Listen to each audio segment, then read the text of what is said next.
Hi everyone, I'm Miss Brigit from the Brookfield Public Library, and today I'm going to be reading Rapunzel. You may have heard this story before, but there are lots of different versions of it, and this version was written by Chloe Perkins. Here we go. Once upon a time, there was a girl named Rapunzel.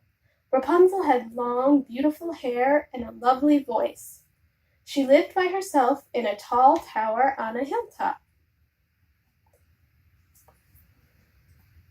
When Rapunzel was a baby, a witch had taken her far away from home, through the forest and to this tower. There's the tower. Rapunzel was never allowed to leave. When the witch needed to visit, she would call out, "Rapunzel, Rapunzel, let down your hair." Rapunzel would throw down her long braid, and the witch would climb up to the tower window.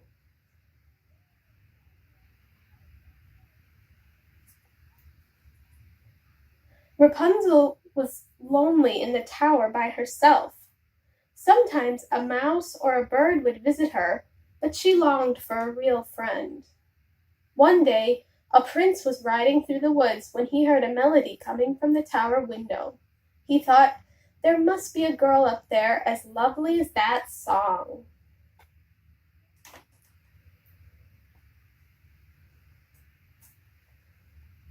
Suddenly the witch appeared. The prince hid in the bushes. He watched her call for Rapunzel and then climb up her hair. The prince waited for the witch to leave, and then he too called, "Rapunzel, Rapunzel, let down your hair." Rapunzel let down her hair, but when she saw the prince in the window, she gasped. "Who are you?" she asked.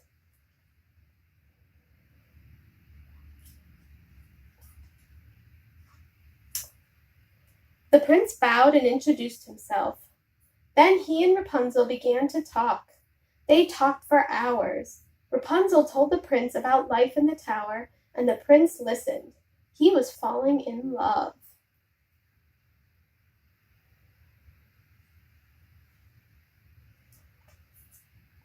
The prince began to visit Rapunzel every day.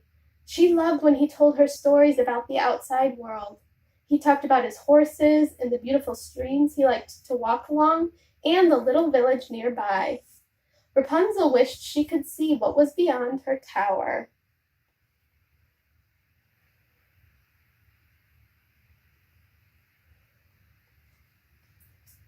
"Come with me to my kingdom," said the prince one day.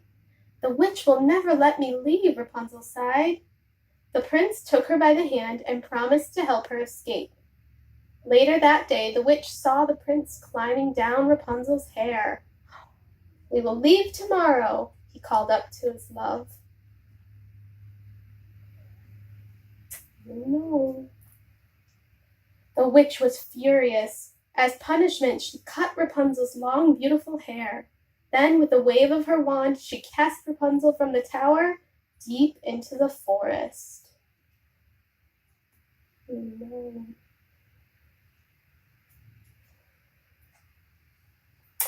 The next day the prince returned. "Rapunzel, Rapunzel, let down your hair," he called. Rapunzel's beautiful hair came tumbling down, but when the prince climbed up to the window, the witch was waiting for him. The witch put a curse on the prince that made him unable to see. Blindly, the prince escaped from the tower. He called Rapunzel's name, but she was too far away to hear him. He wandered the forest, searching for his lost love.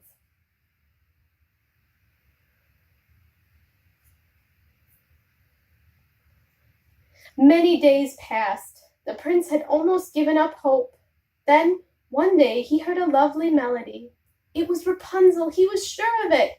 "Rapunzel!" he called out. Reunited, Rapunzel and the prince embraced. When Rapunzel learned that the witch's curse had made the prince blind, she wept and wept.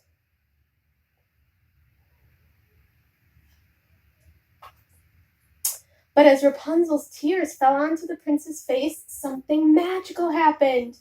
Her tears broke the witch's curse. The prince could see again. Rapunzel and the prince returned to his kingdom. There, far from the witch's tower, They lived happily ever after. The end. Thank you for listening. Now, after reading a story like this, I like to do a project. And my favorite project with the story of Rapunzel is trying to design a tower that she'd be able to escape from. So here are some options that you could use, maybe you find around your house. We have a cardboard tube, got some tape, we've got scissors, we've got a Kleenex box, and some crayons. So one of the towers that I made with my daughters was this from a cardboard tube. So we designed the tower. This is the window. Then we made some rocks around the bottom here. And in the back, hidden behind the rocks, there's a little secret door. And to help Rapunzel get down from the window to the door, we put a pipe cleaner inside that kind of made a slide. Might be hard to see, but it's in there all twisted up like a spiral. Another option is we colored a piece of paper to look like the Rapunzel from this story, and we taped it to a Kleenex box. And then we cut a cardboard tube in half, and it made it into a slide that she could slide down and escape. So maybe you can find some things around your house and design a tower of your own to help Rapunzel escape. All right, so we'll see you next time. Thanks for listening.